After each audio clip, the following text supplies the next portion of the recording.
Hey everybody, this is Jim at SP500chart.com. It is after the close on September 17th, 2012. We're going to use some time-honored techniques to try to understand these modern markets. It's not always easy, but we always try. And this is one of our featured daily technical analysis videos of the S&P 500 index.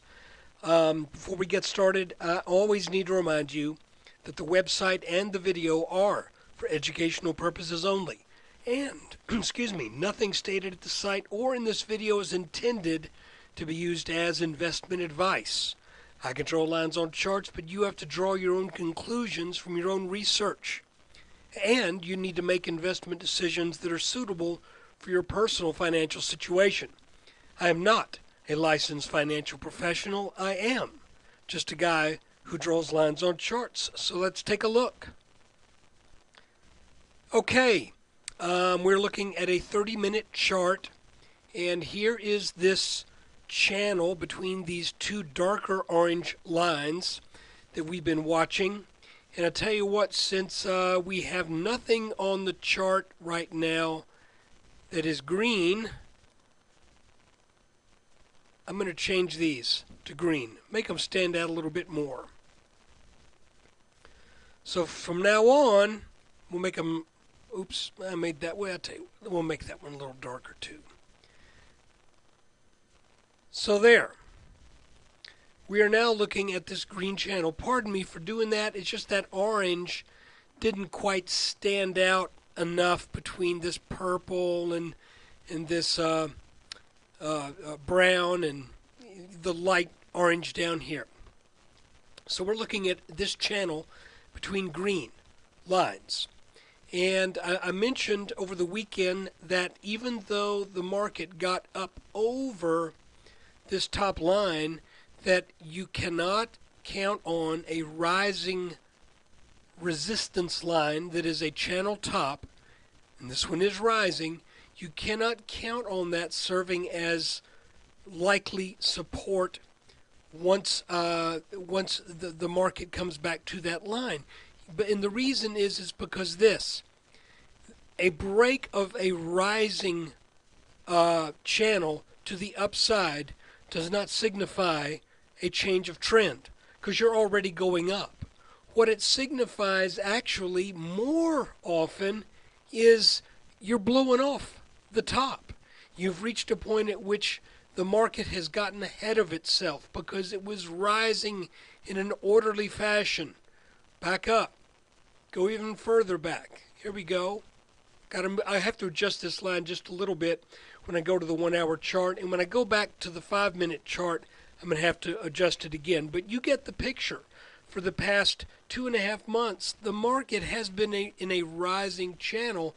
Now, all of a sudden, last week late, we get this burst of activity that takes us over this line, and we're already rising. So if we were falling and we had a burst of activity that took us over this line, if this line were coming down, then I would say, hey, this is likely a change of trend. But it's not a change of trend, okay? It looks to me like it may be a little bit of, call it irrational exuberance. Now I'm going to move this line back to where I know it is supposed to be. If we go in now and look at a 5-minute chart, you can see that for about half the day, the S&P came down to that line and just kind of rode over the top of it. Then it started to sag as if this line didn't really matter that much anymore. And we kind of got a back test on this broken line right here. But you know, I'm not putting a lot of faith in this providing a tremendous amount of support, because I think this market needs to come back a little deeper.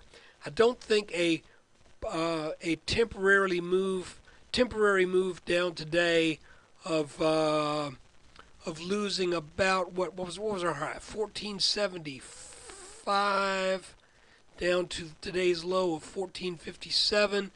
That's roughly a little bit more, about roughly a 2% difference from this high, 1474, to this low today, 1457. Yeah, that's not even a 2% difference from this high to the low today. I think this market needs to come back a little deeper than that, and I think it will. But in looking at the overall gist of what's been going on here, I still think we're safe in using this channel, this bottom channel line here, as a signal that we are starting a legitimate and bona fide downward leg. Now you might consider drawing a line from where we broke out here, rising up to this level. You know, that might be worth keeping on the chart as well. And I tell you, instead of starting it here, I'm going to start it at the point of the breakout. And you might say, well, why would you do that? Well, because I've just seen that work more often than starting at the point where we were inside this pattern. It seems that when you break out of a pattern, more often than not, this starts a new move more than this does. That's probably splitting hairs at this point. So for those of you who are a little antsy, you know, you might want to consider a break of this line, and we're going to make this a light green line. You might consider a break of this line as potentially signifying that we're going to encounter more weakness. So, guys, that's kind of it for today, to be honest with you. The word over the weekend was don't expect this line to hold necessarily, and clearly today it did not. The way it broke, though, you can tell that still the market looked like it wanted to pay some homage to this line. And the only thing that I would say is if we break up over this for a second time, then that could lend a little bit more credence to maybe this providing a little bit more support than it did here. But, you know, I still think that the market is pretty extended at this point, having moved up from 1400 to the 1470s with really no counter move whatsoever. And that's better than a 5% move with nothing more than this little pause in the middle right here. So guys, I think that probably does it for now. Before we move on, I want to take a real quick look at the Russell chart because we have been following the Russell some too.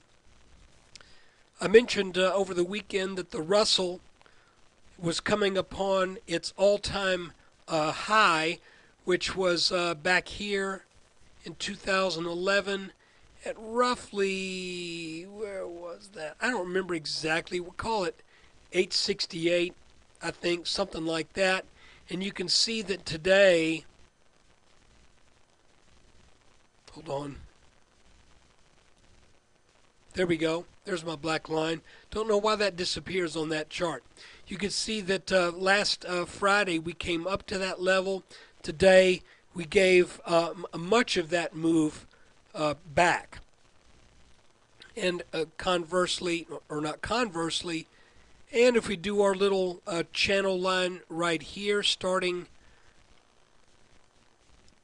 to line up some of these bottoms here, one could possibly make the case that this could provide some support, maybe for another go at that line. But if it breaks, then I would say the Russell will come back to at least, I would think the low 830s, just because it's due for a pullback.